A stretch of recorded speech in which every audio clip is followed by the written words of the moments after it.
TED Talk slow version, The Benefits of Daydreaming.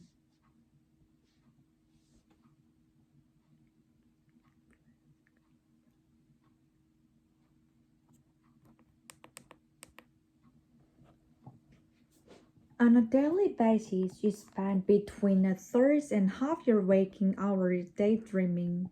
That may sound like a huge waste of time, but scientists thinking must have some purpose, or a human would never have evolved to do so much of it. So if you figure out what's going on here, let's take a close look at mind wonder in chief, the bored teenager.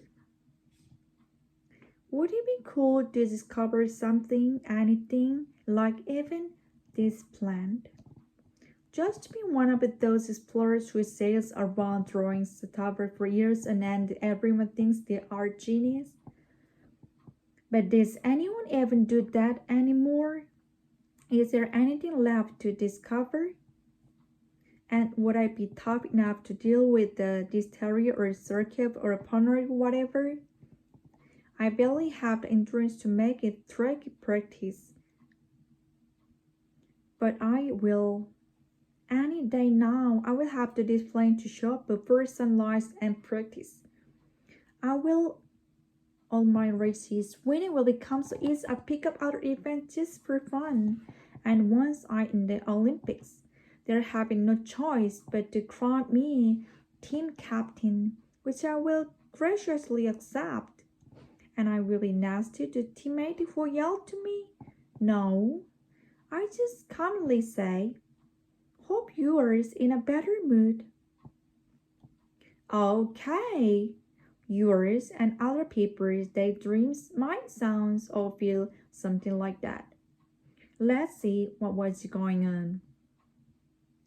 To see what part of the brain are active when you're doing a task or thinking about daydreaming, scientists use brain imaging techniques that show increased blood flow and energy expenditure in those areas.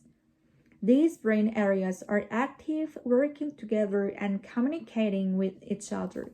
Taken together, they're called the executive network. When your mind starts to wander, a different set of brain areas become active. These areas make up the default mood network. The name default mood makes it sound like nothing is going on. And in fact, for many years, scientists associate these patterns of active with rest. But a close look reveals that these are the brain areas involved when your vivid memory when you think about our plans and hopes. Yes, when our minds are wandering off on a wild daydream. The mind can wander to unproductive or distressing places and brood over negative past events like argument.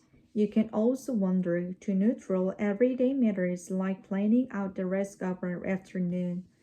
But where mind wandering really gets interesting is when it crosses into the realm of the free moment associative thought that you aren't consciously directly. This kind of mind wandering is associated with increases in both ideas and positive emotions, and the evidence suggests that daydreaming can help people envision ways to reach their goals and navigate relationships and social situations.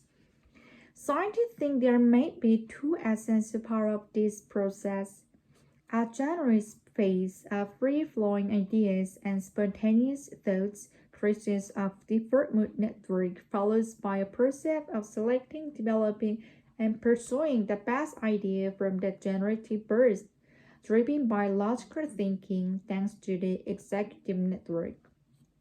Our host imaging studies suggest that these two networks working in sync is a crucial condition for creative thinking.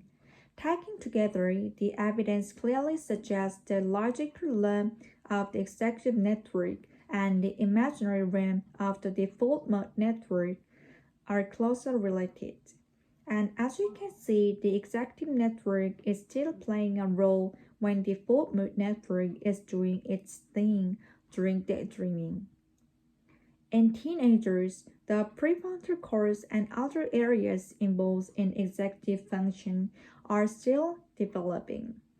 But teens are perfectly capable of thinking through their problem and goals, especially when given space to do so on their own.